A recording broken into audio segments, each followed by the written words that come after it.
यहाँ पे जो शिक्षा मंत्री मिथिलेश कुमार है बिहार के, उनका पुतला दहन किया जा रहा है। छात्रों का बड़ी होते हैं जो बिहार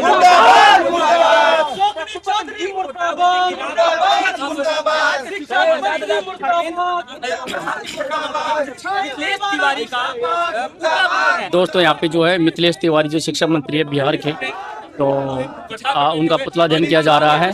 और यहाँ पे जो सत्याग्रह चल रहा है, शिक्षा सत्याग्रह 2.0, जिसमें जो है कई एग्जाम है जिनको रद्द करने की मांग की जा रही है। बीपीएससी को रद्द करने की मांग की जा रही है, बिहार दरोगा जो है उसको रद्द करने की मांग की जा रही है।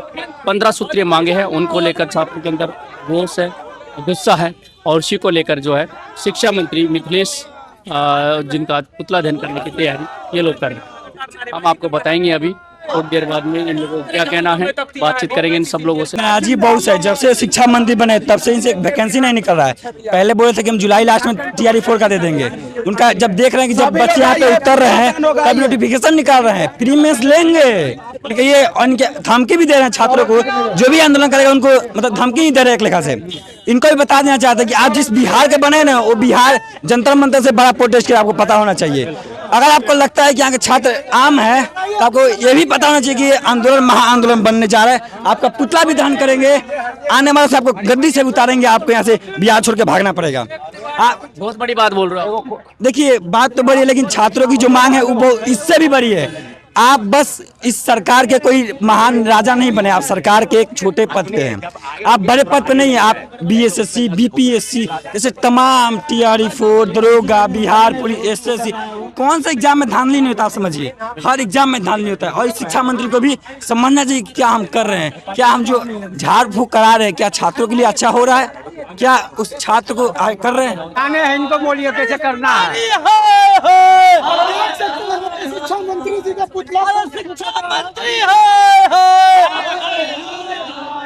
इनकलाब जिंदाबाद जिंदाबाद जिंदाबाद, इनकलाब जिंदाबाद जिंदाबाद जिंदाबाद। शिक्षा मंत्री होश में तुमको आना।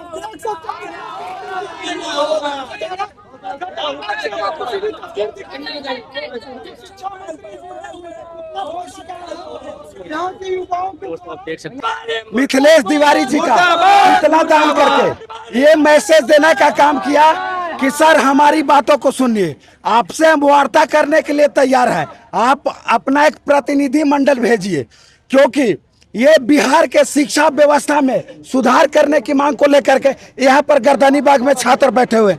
नेतागिरी करने के लिए हम लोग नहीं बैठे हुए हैं। जिस तरीके से शिक्षा मंत्री जी हम लोगों के ऊपर, छात्र नेताओं के ऊपर बोल रहे हैं उल्टा पुल्टा की जो है नेतागिरी उनकी खतरे में है, मेरा नेतागिरी खतरे में नहीं, आपका कुर्सी खतरे में है।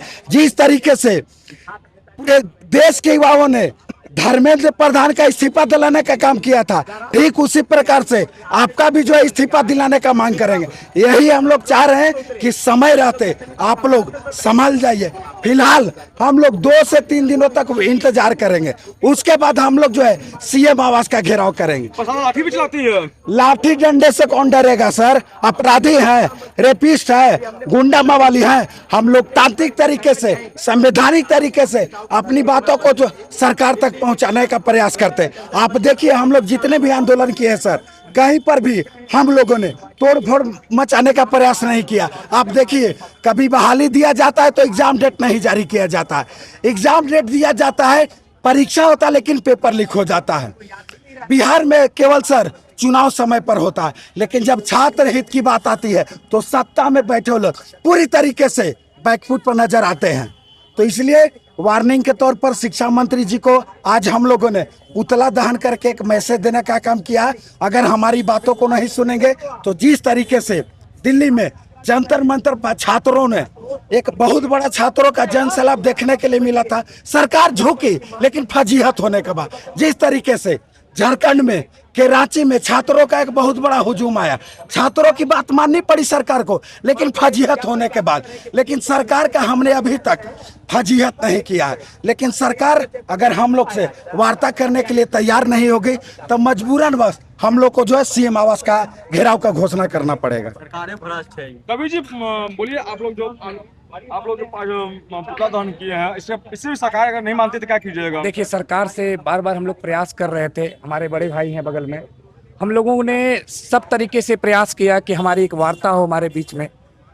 हमारे साथी अमन 4 दिन से आमरण अनशन पर बैठे हैं, पानी तक नहीं पी रहे हैं। ये बहुत दुर्भाग्य की बात है कि बिहार का कोई गरीब का बेटा, असहाय का बेटा, दुखिया का बेटा सोया हुआ है और शिक्षा मंत्री जी, मुख्यमंत्री जी आकर उनसे नहीं मिल रहा है। हमारी बातें सिर्फ इतनी है कि शिक्षा सुधार की बात होनी चाहिए। बिहार में तमाम वो परिस्थितियां नहीं हो जिससे कि छात्रों को बार बार सड़कों पर लाठी खाना पड़े, पेपर लीक हो और तमाम तरह की चीज़ें, जैसे कि एग्जामिनेशन समय पर नहीं होता है। हम जो है पारदर्शिता एग्जामिनेशन की बात करते हैं, ट्रांसपेरेंट एग्जामिनेशन होना चाहिए।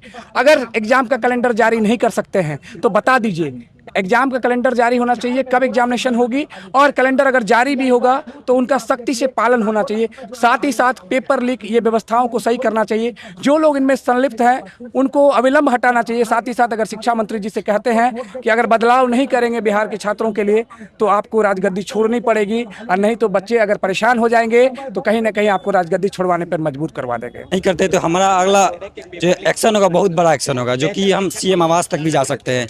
पहले तो हम राजभवन पहुंच ही गए थे, लेकिन अगला जो हम लोग का आने वाला समय एक्शन होगा और सीएम आवास होगा और सीएम को भी करने का काम करेंगे लोग। अगर आंदोलन उग्र होता है, लाठीचार्ज होता है, तो आप किस तरीके से फिर पेश आएंगे? देखिए, लाठीचार्ज तो इस सरकार का, कोई भी सरकार हो, उस सरकार का काम रहा है। उस सरकार के सत्ता दबे जो भी पुलिसकर्मी आते हैं, पदाधिकारी, उनका काम होता है रोकना। लेकिन सरकार को ये भी चेतावनी है कि यहाँ पे बड़े से बड़े आंदोलन हुए बिहार से 74 में या अभी 2026 में हुए, तो आने वाले समय एक बिहार में भी बड़ा आंदोलन होगा जो शिक्षा पे होगा, जो कि स्वास्थ्य पे होगा, जो आने वाला सब फ्यूचर के लिए होगा, जो हम आने वाले भविष्य में जो पीढ़ी आएगी उनको जवाब देने के लिए होगा। हाँ, हम भी लड़ रहे थे अपने शिक्षा के लिए, अपने अधिकार के लिए लड़ रहे थे।